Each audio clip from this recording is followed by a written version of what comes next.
जय जय रघुवीर समर्थ. मनाच्या श्लोकांची उजळणी यामध्ये आज आपण श्लोक 58वा पाहणार आहोत.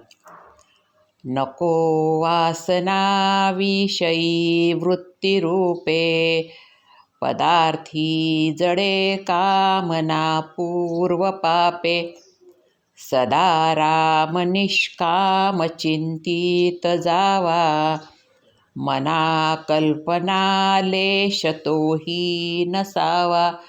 जय जय रघुवीर समर्थ. समर्थांनी या श्लोकामध्ये साधकाकरिता एक महत्त्वाची अशी सूचना दिली आहे की हे मना, तू विषय वासनामध्ये आपली वृत्ती अडकवू नको आणि आपलं सोन्यासारखं आयुष्य व्यर्थ वाया घालवू नको. तसं पाहिलं असता जीवन जगण्याकरता वासना आवश्यक आहे, कारण जन्म घ्यावा लागे वासनेच्या पोटी. आपला जन्मच हा मुळी वासनेतून झाला. मग त्या वासना कशा बरं सुटतील? वासना ह्या आवश्यक असल्या तरी त्या जीवन जगण्यापुरत्या मर्यादित असाव्यात. त्या वासनेच्या मागे आपली वृत्ती वाहवत जाऊ देणे हे चुकीचे आहे. जसे शरीराला योग्य तो आहार देणे गरजेचं आहे, पण तो आहार शरीराला किती द्यावा, केव्हा द्यावा, कसा द्यावा याचा विचार करणेही आवश्यक आहे. नाहीतर काय, एखादी गोष्ट आवडली तर ती खातच सुटणे म्हणजे काय? विषय वासनेमध्ये अडकणे. या विषय वासनांवर आपल्याला विजय मिळवता आला पाहिजे.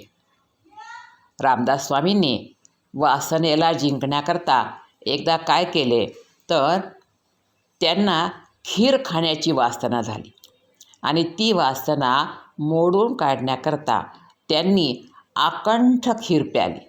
इतकी प्याली की त्यानंतर त्यांना उलटी झाली. मग नंतर त्यांनी ती उलटी प्राशन केली. त्यामुळे खिरीविषयीची जी वासना त्यांना होती ती संपली. अशा प्रकारे समर्थांनी आपली वासना संपवण्याचं कार्य केलं. तर वासना या संपल्याशिवाय भगवंताची प्राप्ती होऊच शकत नाही. म्हणूनच समर्थ म्हणतात, नको वासना विषयी वृत्तिरूपे. आपल्या वृत्तीमध्ये विषय वासना नकोच.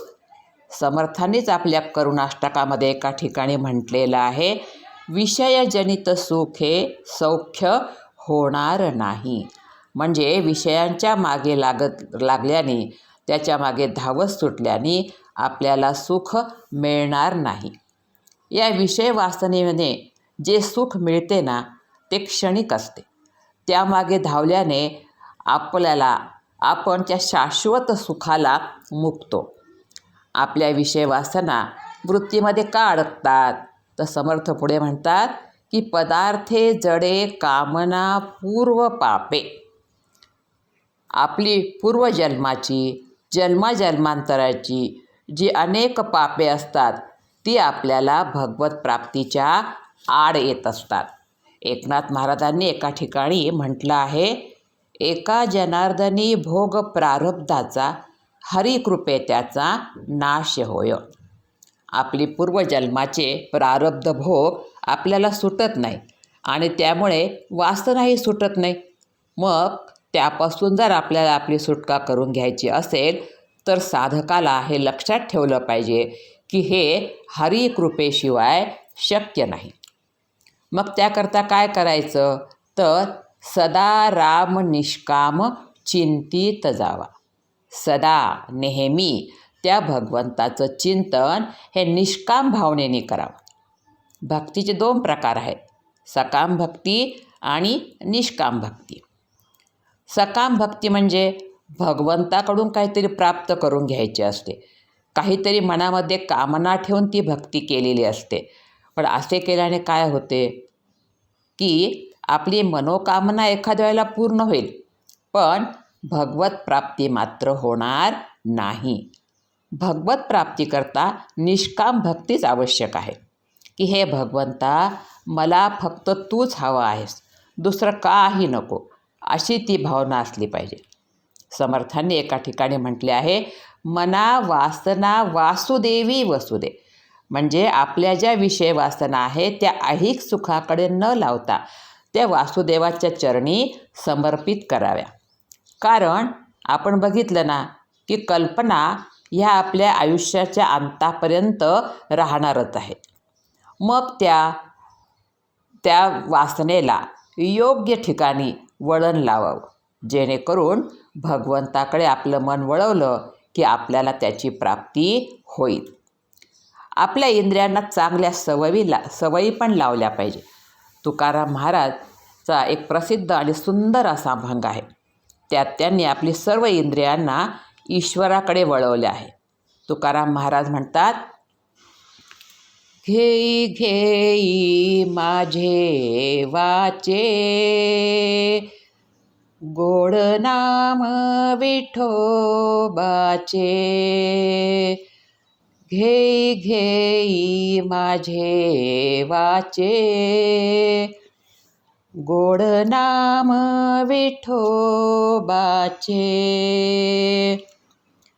डोळे तुम्ही घ्या रे सुख,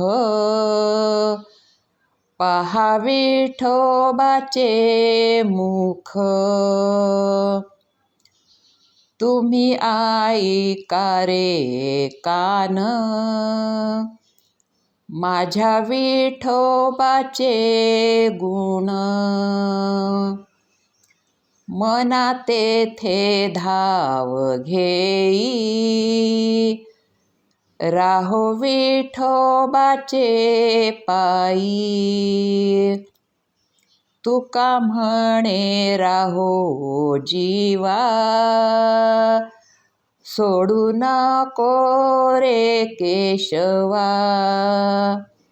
घेई घेई माझे वाचे,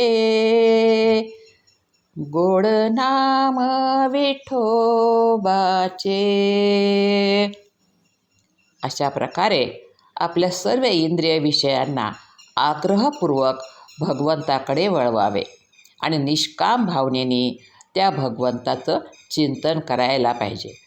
मग हे चिंतन किती करायचं तर समर्थ पुढे म्हणतात, मना कल्पना लेश तोही नसावा. आपल्या मनामध्ये कल्पनेचा लेशही नसावा, इतकं ते चिंतन आपलं व्हायला पाहिजे. मनामध्ये भगवंताविषयी कुठल्याही प्रकारची कल्पना शंका न ठेवता निशंक मनाने आपल्याला त्या भगवंताचं चिंतन करायला पाहिजे. अशा प्रकारे समर्थ म्हणतात की विषय वासनांवर विजय प्राप्त करून निष्काम भावनेने भगवंताची भक्ती करावी आणि भगवंताला प्राप्त करून घ्यावं. असे केल्यानेच आपल्या जीवनाचं सार्थक होणार आहे. कारण हा मनुष्य जन्म आपल्याला आपला उद्धार करून घेण्याकरताच मिळालेला आहे. हे प्रत्येकाने लक्षात ठेवून भगवंताची भक्ती करण्याकरता आपल्या इंद्रियांना विषयवासनातून मुक्त करून भगवंताकडे वळवण्याचा प्रयत्न करावा, असे समर्थ आपल्याला या श्लोकामध्ये सांगत आहेत. धन्यवाद. जय जय रघुवीर समर्थ.